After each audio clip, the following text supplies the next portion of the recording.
Saya Yuliana, saya dari Universitas Islam Kiai Haji Ahmad Muzaki Shah Jember. Saya dari Fakultas Tarbiyah dengan program studi Pendidikan Agama Islam.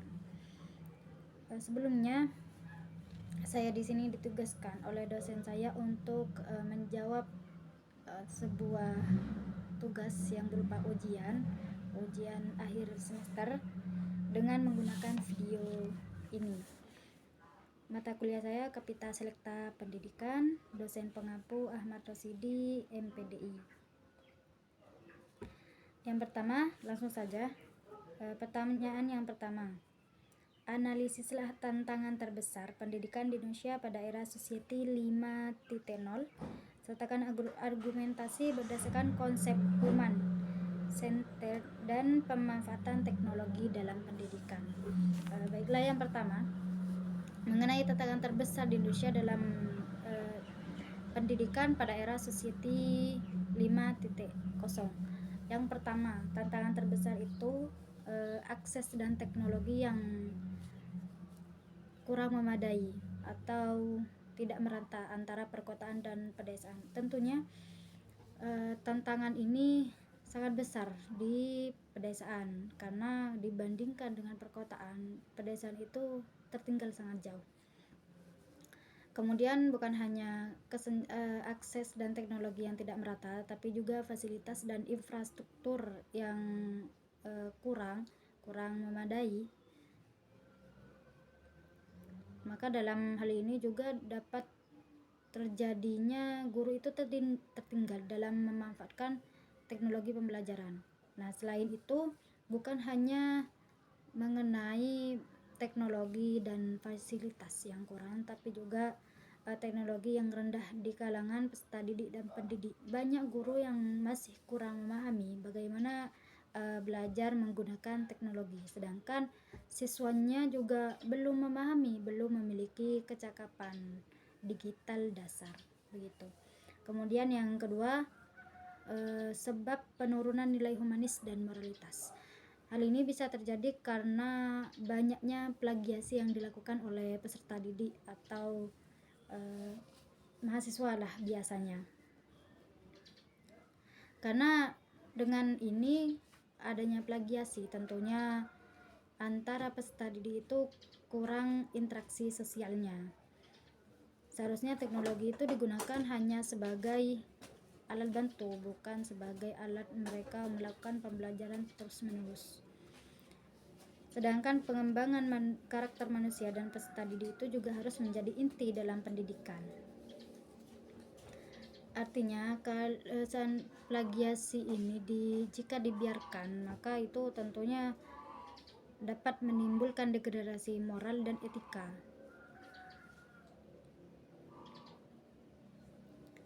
Karena ini juga dapat seperti yang saya katakan tadi, kurangnya interaksi sosial antar peserta didik. Nah, dengan adanya plagiasi ini, mereka tidak bisa mengeluarkan ide mereka. Mereka hanya terfokus pada plagiasi tersebut. Artinya teknologi yang mereka gunakan itu tidak sesuai dengan kebutuhan mereka. Kemudian argumentasi berdasarkan konsep human centered dan pemanfaatan teknologi. Menurut konsep tersebut bahwasanya pusat dari proses pendidikan itu adalah manusia, terutama peserta didik. Itu terkhusus. Artinya dalam pemanfaatan teknologi itu harus bertujuan untuk mengembangkan potensi manusia secara utuh, baik karakter, emosional, sosial, dan lain sebagainya.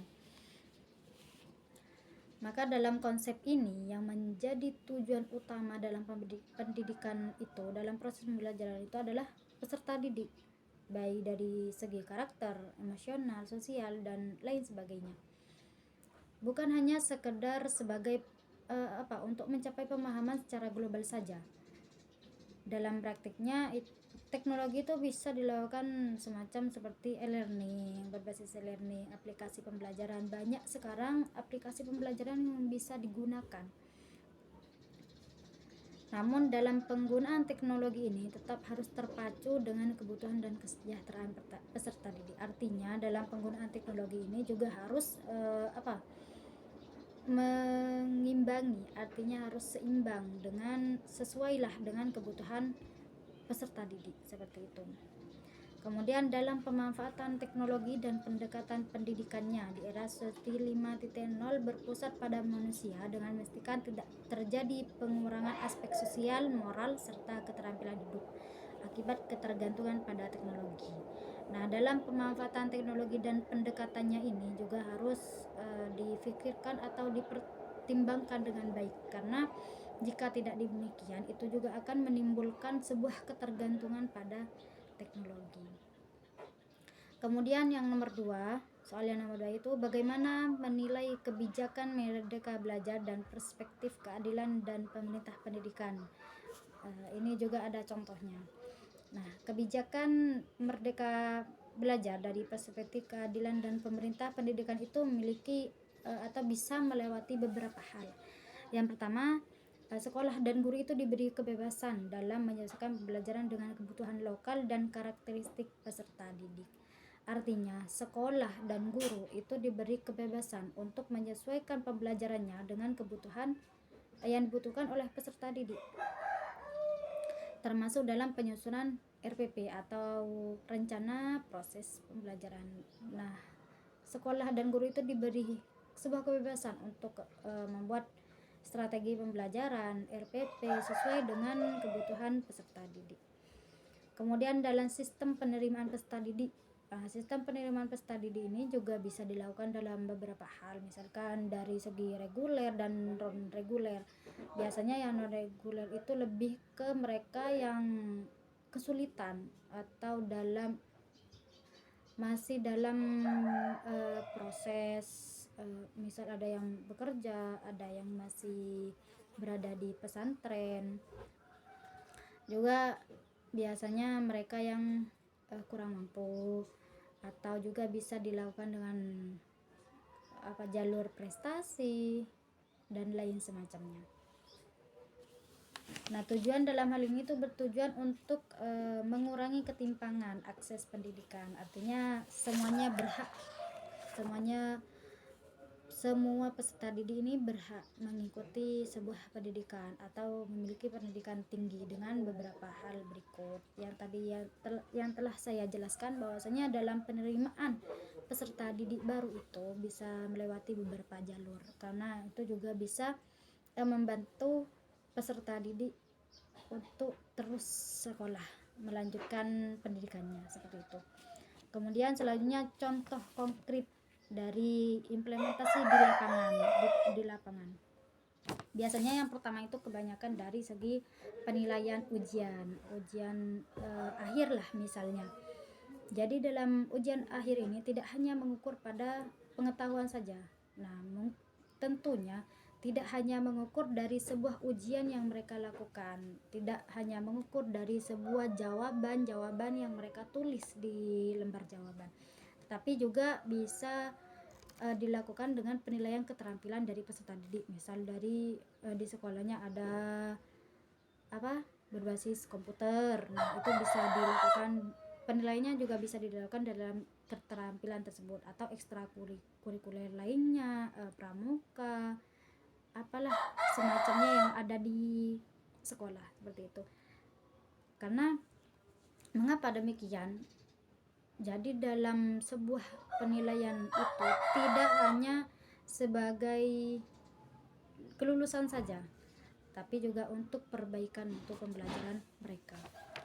Kemudian contoh yang kedua, dalam kurikulum Merdeka, sekolah yang telah menerapkan kurikulum tersebut itu ada dua kemungkinan. Mereka bisa, seorang guru atau sekolah-sekolah itu bisa memajukan atau memundurkan fase belajar sesuai dengan pertimbangan dan perkembangan siswa. Mengapa demikian? Karena itu disesuaikan dengan kemampuan siswa. Jika siswanya tidak mampu mengikuti kurikulum Merdeka, sekolah bisa mundur. Tapi Jika mereka mampu sesuai dengan kurikulum merdeka, siswanya itu mampu melakukan pembelajaran tersebut, nah mereka bisa maju, mereka bisa berkembang. Artinya dalam kurikulum merdeka itu juga harus mempertimbangkan apa yang dibutuhkan oleh peserta didik dan kemampuan seperti apa yang mereka mampu, seperti itu. Kemudian refleksi keaktifannya itu memiliki dua hal, ada keunggulan dan juga ada tantangannya.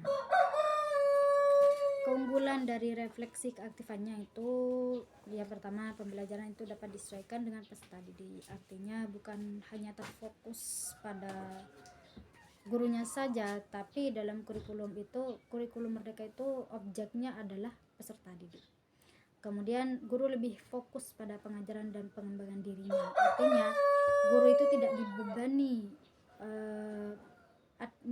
biaya administratif, seperti itu. Kemudian juga sekolah mencatat peningkatan prestasi akademik dan motivasi belajar siswa. Nah, sedangkan tantangan dari hal tersebut, yang pertama, ketidakmerataan infrastruktur teknologi informasi dan komunikasi serta kompetensi guru. Nah, artinya seperti yang saya katakan sebelumnya, bahwasanya infrastruktur dan teknologi itu masih belum merata. Apalagi di pedesaan itu sangat minim yang namanya teknologi dan infrastruktur informasi dan komunikasinya. Kemudian realitas di lapangan itu terkadang masih terdapat tekanan. Kemudian juga keterbatasan sosialisasi. Nah, ini juga bisa terjadi di pendidiknya. Karena apa? Guru yang berada di daerah-daerah tertentu itu masih belum memahami bagaimana teknis merdeka belajar yang sesungguhnya, seperti itu. Kemudian soal yang ketiga, perubahan kurikulum selalu menjadi isu krusial dalam pendidikan. Menurut Anda, apakah kurikulum merdeka itu mampu menjawab kebutuhan pendidik abad ke-21 bandingkan dengan kurikulum sebelumnya? Nah, menurut saya pribadi, kurikulum merdeka itu mampu menjawab kebutuhan pendidik pada abad ke-21. Mengapa demikian? Karena kurikulum merdeka itu menekankan pada pengembangan karakter dan kompetensi global, mendorong inovasi, kolaborasi, dan pemecahan masalah yang nyata. Nah, dalam kurikulum merdeka itu sudah menjawab semua kebutuhan. Artinya apa? Bukan hanya mengembangkan karakter, tetapi juga kompetensi global, mendorong berinovasi, berkolaborasi, dan juga dalam pemecahan masalah yang nyata.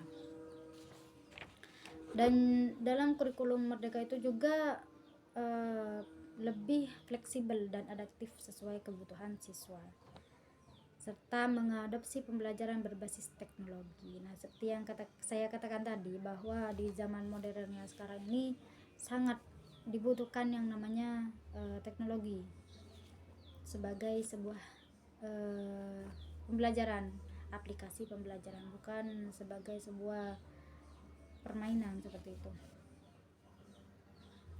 Dan juga di lain itu, kurikulum merdeka itu dirancang untuk memperkuat penguasaan keterampilan abad ke-21 yang sering disebut dengan 4C. Berpikir kritis, kreativitas, kolaboratif, dan komunikasi. Artinya dalam kurikulum merdeka itu bukan hanya mengembangkan karakter, tapi juga peserta didik itu diberi pembelajaran untuk berpikir kritis, kolaboratif, dan lain sebagainya. Kemudian perbandingan dengan kurikulum sebelumnya itu K13. Nah, mengapa saya mengatakan bahwa kurikulum merdeka itu lebih menjawab kebutuhan pendidikan pada abad ke-21? Karena perbandingannya dengan K13, pendidikan K13, yang pertama dalam aspek pendekatan, kurikulum merdeka itu berbasis minat siswa, proyek, fleksibel, profil belajar Pancasila, yang artinya profil belajar Pancasila itu lebih ke bertakwa ke Tuhan Yang Maha Esa, bergotong royong, berpikir kritis, dan lain sebagainya. Kemudian dalam aspek pengembangan siswa, nah dalam aspek pengembangan siswa ini mereka dibantu untuk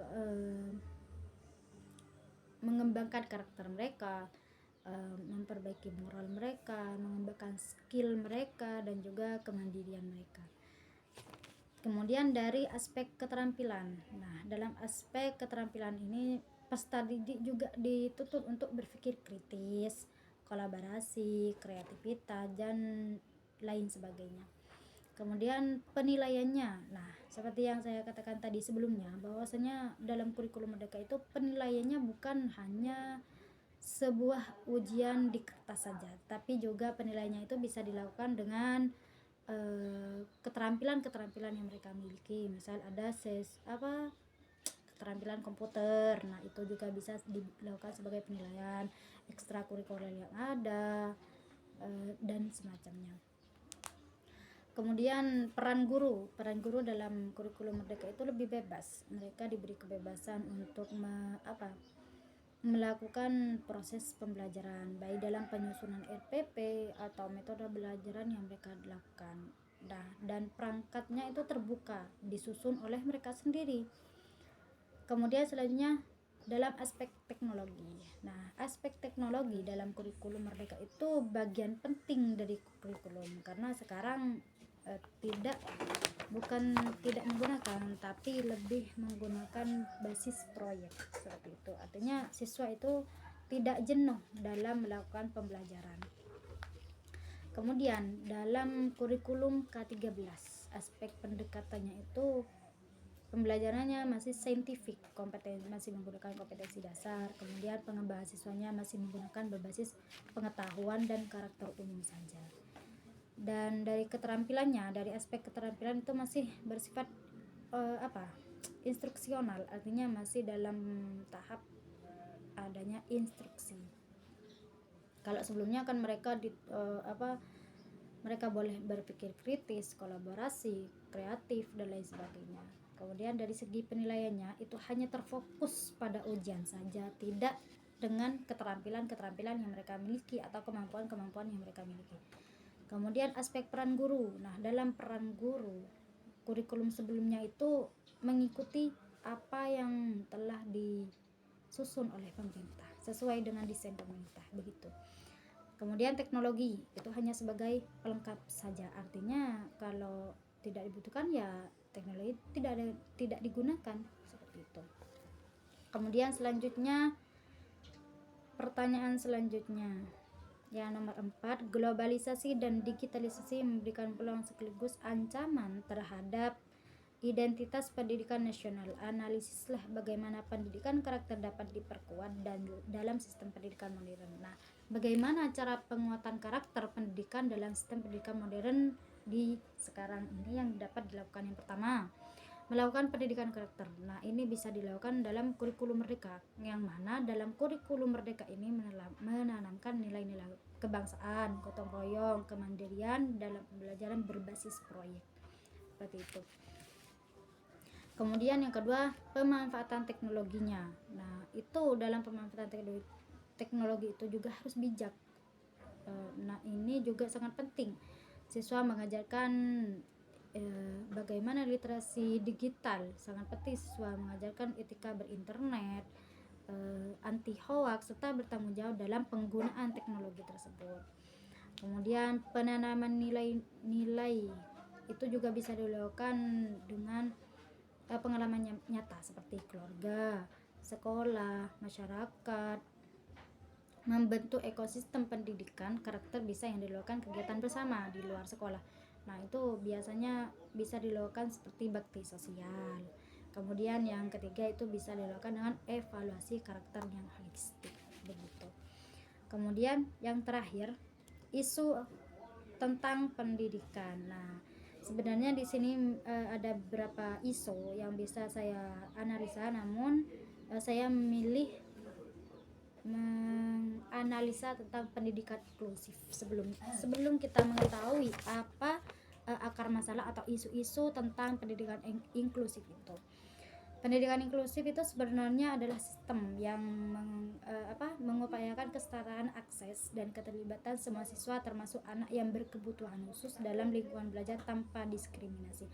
Artinya pendidikan inklusif itu kesetaraan dengan semua pihak.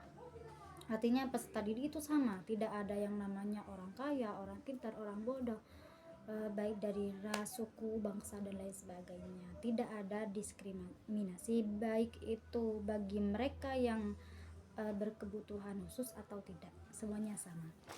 Isu yang sering yang ada dalam pendidikan inklusif itu apa, atau akar masalah yang ada dalam pendidikan inklusif? Yang pertama, kurangnya sumber daya dan dukungan profesional. Nah, itu sering, itu banyak, bahkan banyak bahwasanya kurangnya sumber daya itu masih kurang. Kemudian ketidaksiapan guru dalam segi pedagogis. Guru itu belum mendapatkan pelatihan cara mengajar siswa dengan keberagaman kemampuan dan kebutuhan yang mereka miliki. Kemudian keterbatasan infrastruktur dan aksesibilitas, kurangnya pemahaman masyarakat dan diskriminasi budaya.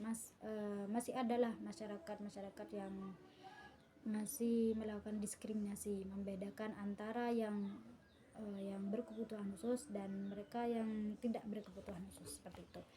Kemudian kurikulum dan metode pembelajarannya kurang fleksibel, kurang fleksibel seperti itu. Kemudian solusi yang dapat dilakukan dalam permasalahan tersebut seperti apa? Yang pertama, melaksanakan pelatihan guru.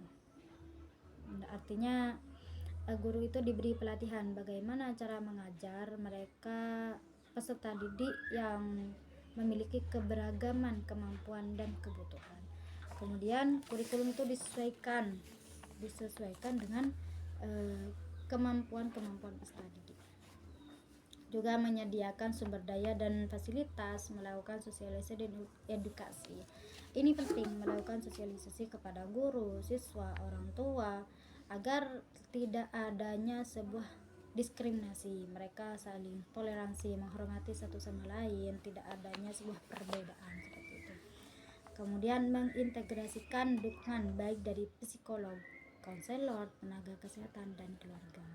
Yang terakhir itu bisa mengadopsi model pembelajaran yang praktik, kolaborasi dan penyesuaian yang nyata. Artinya model pembelajarannya itu tidak hanya terfokus pada orang itu saja, harus menyesuaikan dengan keberagaman peserta didik. Misal ada yang suka praktek, itu juga bisa dilakukan dalam satu kali kegiatan. Misal dalam satu kali pembelajaran itu juga bisa dilakukan dengan berkolaborasi, menyesuaikan siapa saja yang memiliki model pembelajaran yang siswa-siswa sukai, seperti itu. Mungkin ini saja yang dapat saya jawab dan dapat saya sampaikan. Mohon maaf yang sebesar-besarnya bila terdapat penjelasan dari saya yang salah atau memang tidak benar, karena sebenarnya saya di sini hanya sebagai pelajar dan saya masih belajar. Mohon maaf yang sebesar-besarnya. Jika terdapat kesalahan itu murni dari saya, jika terdapat kebenaran itu dari Allah Subhanahu wa taala. Assalamualaikum warahmatullahi wabarakatuh.